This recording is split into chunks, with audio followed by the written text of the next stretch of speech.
যোৱাকালি প্ৰমোদ বড়ো ডাঙৰীয়াই প্ৰেছৰ আগত আহি কেইটামান ষ্টেটমেণ্ট দিলে আৰু ৰঙালী বিহুৰ শুভেচ্ছা বুলি তেওঁ এই ষ্টেটমেণ্টখিনি দিলে। অতি দুৰ্ভাগ্যজনক যে অসমীয়া নতুন বছৰৰ প্ৰথম দিনাখনে তেওঁ যিবিলাক কথা কৈ গ'ল, এই কথাবিলাক একেই আগৰ দৰে যি ধৰণৰ ভেলুলেছ কথা কৈছিল, ভেলুলেছ কথা কিছুমান কৈ গ'ল। আৰু প্ৰত্যুত্তৰ হিচাপে মই তেওঁক জনাব খোজোঁ যে আপুনি যিবিলাক কথা কৈছে খুব হাঁহি উঠা কথা। আৰু আপুনি কৈছে যে চাকৰি ভুৱাকৈ দিয়া নাই, আৰু এই প্ৰশ্নটো উত্থাপন কৰিছিলোঁ। আৰু BTCৰ ৰাইজে দেখিছে আপোনালোকে ৰিচেণ্টলি যিটো চাকৰি দিছে কি ধৰণে দিলে। টেট পৰীক্ষা দিয়া যিখিনি কেণ্ডিডেট আছিল, এই কেণ্ডিডেটৰ আপোনাৰ যিটো মেৰিট লিষ্ট নোলোৱাকৈ তেওঁলোকে এটা ইণ্টাৰভিউ পাতি ফেলে ইহঁতক চাকৰি দিয়া হ'ল। আৰু চাকৰিত কাট অফ মাৰ্ক যিটো বহুত কাট অফ মাৰ্ক এনেকুৱা ওলাল যিবিলাকে পাব লাগিছিল পোৱা নাই। আৰু এইটো আমি কোৱা কথা নহয়, BTCৰ বিভিন্ন অঞ্চলৰ ৰাইজৰ ফালৰ পৰা আমাক এই বিষয়ে প্ৰশ্ন উত্থাপন কৰিছে। আৰু তেওঁলোকৰ হৈ আমি এই প্ৰশ্নটো উত্থাপন কৰিছিলোঁ চৰকাৰক, প্ৰমোদ বড়ো ডাঙৰীয়াক, যে আপোনালোকে কেনেকৈ এই চাকৰিবিলাক দিলে। মই চাকৰি পোৱা মানুহবিলাকক ভুৱা বুলি কোৱা নাই, চাকৰি দিয়া পদ্ধতিটোহে ভুৱা বুলি কৈছোঁ। তো প্ৰমোদ বড়ো ডাঙৰীয়াই যি ধৰণে চাকৰি দিলে সম্পূৰ্ণৰূপে নীতি বহিৰ্ভূতভাৱে ভুৱাভাৱে কোনো মেৰিট লিষ্টত চাকৰিৰ কেণ্ডিডেটৰ নাম নোলোৱাকৈ মনে মাতি নি ৰাতিৰ ভিতৰত ইণ্টাৰভিউ লৈ এই চাকৰিখিনি দিয়া হ'ল, য'ত কাট অফ মাৰ্কত বহুতে পাব লগা আছিল কিন্তু তেওঁলোকে নাপালে। আৰু এই প্ৰশ্নটো উত্থাপন কৰাৰ কাৰণে তেওঁলোকে পাকে প্ৰকাৰে এতিয়া বিভিন্ন ধৰণৰ কথা ক'ব খুজিছে। বিগত সময়ছোৱাত প্ৰমোদ বড়ো ডাঙৰীয়াই যি ধৰণে চাকৰি দিছে, যি কেইজনক দিছে, 99ৰ কথা ওলাইছে, 99ততো সকলোৱে চাকৰি পোৱা নাই, কেইজনমান ছিলেক্টেড মানুহকহে চাকৰি দিয়া হৈছে। গতিকে এনেধৰণৰ কথা। প্ৰমোদ বড়ো ডাঙৰীয়াই লাইবিলিটিজৰ কথা কৈছে। হাগ্ৰামা মহিলাৰী ডাঙৰীয়াৰ শাসনকালত বোলে 3000 কিমান কোটি টকাৰ লাইবিলিটি হৈছে। প্ৰথমে তেওঁ স্পষ্ট কৰক কিমান, কাৰণ তেওঁলোকৰ পাৰ্টিৰ জেনেৰেল ছেক্ৰেটাৰীয়ে 1900 কোটি টকাৰ কথা কয়, তেওঁ 3000 কোটি টকাৰ কথা কয়। তো এইবিলাক তেওঁলোকৰ কথাত কোনো মিল নাই। সেয়া 3000 কোটি হওক 1900 কোটি হওক যিয়ে নহওক, এয়া হ'ল লাইবিলিটি। আৰু চৰকাৰ এখন যেতিয়া চলে লাইবিলিটি থাকে। আজিৰ তাৰিখত আপুনি অসম চৰকাৰৰ লাইবিলিটি কিমান আছে তেওঁ গম পায়নে নাই? অসম চৰকাৰৰ লাইবিলিটি আজিৰ তাৰিখত লাখ কোটিৰ ওপৰত আছে। যে চৰকাৰ এটা কণ্টিনিউৱাছ প্ৰচেছ, সেই লাইবিলিটিখিনি মানে কাম কৰিছিল, ৱৰ্ক অৰ্ডাৰ পাইছিল, ডাবল এ হৈছিল, আৰু ডাবল এ হোৱাৰ পিছত যদি কাম হোৱাৰ পিছত সেই লাইবিলিটিখিনি থাকি গৈছে, কণ্টিনিউৱাছ প্ৰচেছ হিচাপে তেওঁ এই লাইবিলিটিখিনি মাৰিব লাগিছিল। তেওঁ কিয় লাইবিলিটিখিনি মাৰিবলৈ সক্ষম হোৱা নাই? আজি কিয় এই বছৰৰ বাজেটত কিয় 40 কোটি টকা এতিয়ালৈকে বাকী থাকি গ'ল, তেওঁ খৰচ কৰিব নোৱাৰিলে? তেওঁ এইবিলাক প্ৰশ্নৰহে উত্থাপন কৰিব লাগিব। তো ৰাইজে এইবিলাক বুজি পায় যে চৰকাৰ চলিলে লাইবিলিটি থাকিবই, আৰু লাইবিলিটি থকাটো ডাঙৰ কথা নহয়। কণ্টিনিউৱাছলি যেতিয়া তেওঁৰ চৰকাৰ আহিব তেওঁ লাইবিলিটিখিনি মাৰিব লাগিছিল। হাগ্ৰামা মহিলাৰীৰ চৰকাৰ থাকিলে হাগ্ৰামা মহিলাৰীয়ে লাইবিলিটি মাৰি আকৌ নতুন কাম দিলে হয়, নতুনকৈ চলি গ'ল হয়। এই প্ৰচেছত চৰকাৰ চলে। গতিকে প্ৰমোদ বড়ো ডাঙৰীয়াই এই বিষয়বিলাক হয়তো তেওঁ এতিয়ালৈকে 4 বছৰ চৰকাৰ চলায়ো গম পোৱা নাই যে লাইবিলিটি বিষয়টো কি। তেওঁ কৈছে যে যি তেওঁৰ 5 বছৰীয়া চৰকাৰ শাসনকাল এইটো সমাপ্ত হৈছে। মই নিজে ষ্টেটমেণ্ট দিছিলোঁ, মই তেওঁৰ চৰকাৰ শেষ হ'ব বুলি কোৱা নাই, কিন্তু ফাইনেন্সিয়েল যিটো বাজেট, বিত্তীয় বাজেট তেওঁৰ শেষ হ'ব এই কথাষাৰহে কৈছোঁ। তেওঁ এই কথাষাৰ বুজি পায়নে নাই? তেওঁৰ চৰকাৰ 2020 চনত আহিছিল, 21 চনৰ মাৰ্চ মাহত তেওঁ প্ৰথম বাজেটৰ হিচাপ দিছে, 22 চনৰ মাৰ্চত তেওঁ দ্বিতীয় বাজেটৰ হিচাপ দিছে, 23 চনৰ মাৰ্চত তেওঁ তৃতীয় বাজেটৰ হিচাপ দিছে, 24 চনৰ মাৰ্চত তেওঁ চতুৰ্থ বাজেটৰ হিচাপ দিছে, আৰু 25 চনৰ মাৰ্চ যিটো অতিক্ৰম কৰিলে এইটো পঞ্চম বাজেটৰ তেওঁ হিচাপ দিলে। আৰু ডেম'ক্ৰেটিক নিৰ্বাচিত চৰকাৰ এটাই 5টা ফাইনেন্সিয়েল ইয়াৰ পায়, 6টা ফাইনেন্সিয়েল পালেতো নহ'ব, কাৰণ এটা চৰকাৰে 5 বছৰ সময় পায়। গতিকে 5 বছৰৰে তুলনা হ'ব। তেওঁ 5 বছৰৰ হিচাপ দিলে, তেওঁ কি ধৰণে 6টা বছৰৰ হিচাপ দিব?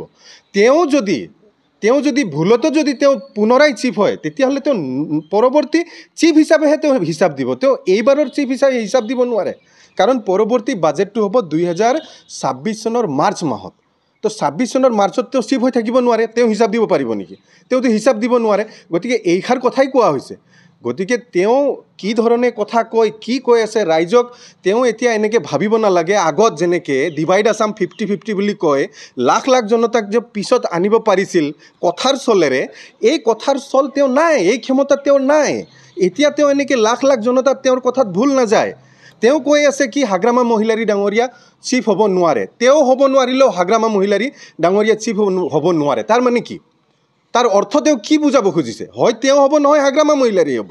স্পষ্ট কথা তেওঁ কৈ আছে মই নহ'লেও হাগ্ৰামা মহিলাৰী নহ'ব এনেকুৱা তাৰ মানে চিফ কি বেলেগ ধৰণে হ'ব নেকি কোনোবা বেলেগ হ'ব নেকি তো এই কথাবিলাক তেওঁ স্পষ্ট কৰিব লাগে তেওঁ কৈ আছে যে ৰাইজে BTCৰ চিফ নিৰ্বাচিত কৰিব 2020 চনতেই BTCৰ ৰাইজে কাক নিৰ্বাচিত কৰিছিল 17খন আসন পাই সৰ্বাধিক আসন পাই হাগ্ৰামা মহিলাৰী পাইছিল BTCৰ ৰাইজে 2020 চনতেই হাগ্ৰামা মহিলাৰীকে বিচাৰিছিল তেওঁতো 12খন আসন পাইছিল বিজেপিয়ে 9খন আসন পাইছিল GSPয়ে এখন পাইছিল কংগ্ৰেছে এখন পাইছিল গতিকে তেওঁকতো ৰাইজে নিৰ্বাচিত কৰা নাছিল ৰাইজে 2020 চনতো হাগ্ৰামা মহিলাৰীকে BTCৰ চিফ হিচাপে নিৰ্বাচিত কৰিছিল আৰু এইবাৰো ৰাইজে সেইটোই বিচাৰি আছে BTCৰ ৰাইজৰ হাতত যদি BTCৰ চিফ বনোৱাৰ ক্ষমতা থাকে ৰাইজে এইটোই বিচাৰি আছে আৰু BTC অঞ্চল ইয়াৰ ৰাজনীতি সবেই বুজে BTCৰ ৰাজনীতি সবেই বুজে প্ৰমোদ বড়ো ডাঙৰীয়াই হে ৰাইজৰ দ্বাৰা নিৰ্বাচিত হোৱা চিফ নহয়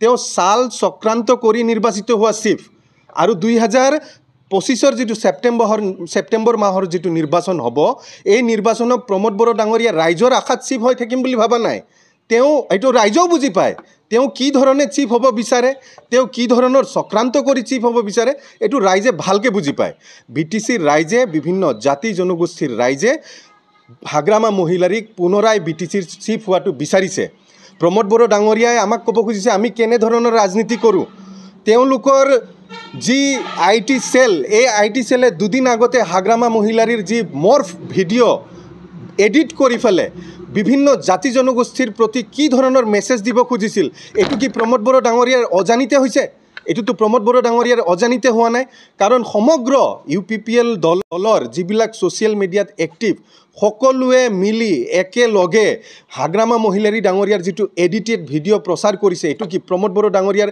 নিৰ্দেশত হোৱা নাই জানো তেওঁৰ এপ্ৰুভেলত হোৱা নাই জানো নাই হোৱা যদি তেওঁ নাই হোৱা বুলি কওক কিহৰ কাৰণে তেওঁ হাগ্ৰামা মহিলাৰী ডাঙৰীয়াৰ এডিটেড ভিডিঅ' প্ৰচাৰ চলাই আমাক বুজাব খুজিছে ৰাজনীতি কেনেদৰে কৰে ভুৱা ৰাজনীতি তেওঁহে কৰে তেওঁ ভুৱা ৰাজনীতি কৰি আছে আজি তেওঁ কওক এভিকশ্যনৰ নটিচ তেওঁৰ চৰকাৰে দিয়া নাই নেকি স্পষ্ট কৰক ৰাইজৰ আগত বহাগ মাহত আৰু এবাৰ আহক তেওঁ নৱবৰ্ষৰ শুভেচ্ছা BTCবাসী ৰাইজক আৰু এবাৰ দিয়ক সকলোকে বৈশাগুৰ শুভেচ্ছা আকৌ দিয়ক কিন্তু এভিকশ্যনৰ নটিচ তেওঁ দিয়া নাছিল নেকি এইটো তেওঁ স্পষ্ট কৰক আজিলৈকে যে তেওঁ ভালকৈ কাকো ভালকৈ চাকৰি দিব পৰা নাই ইউথ এমপ্লয়মেণ্টৰ কাম কৰিব পৰা নাই এই জবাবটো তেওঁ দিয়ক কিদৰে ৰিচেণ্টলি তেওঁলোকে শিক্ষকৰ চাকৰি দিলে মেৰিট লিষ্টৰ লিষ্ট নোলোৱাকৈ ৰাতি মাতি নি ফেলে তেওঁলোকে এটা কাট অফ মাৰ্ক ঠিক নকৰাকৈ কিদৰে বহুতক চাকৰি দিলে এইটো তেওঁ স্পষ্ট কৰক মহিলাসকলক কেনেদৰে ঠগালে স্পষ্ট কৰক বিভিন্ন জাতি জনগোষ্ঠীৰ তেওঁ নাম লৈ থাকে বিভিন্ন জাতি জনগোষ্ঠীৰ সৈতে তেওঁলোক কি কৰিলে স্পষ্ট কৰক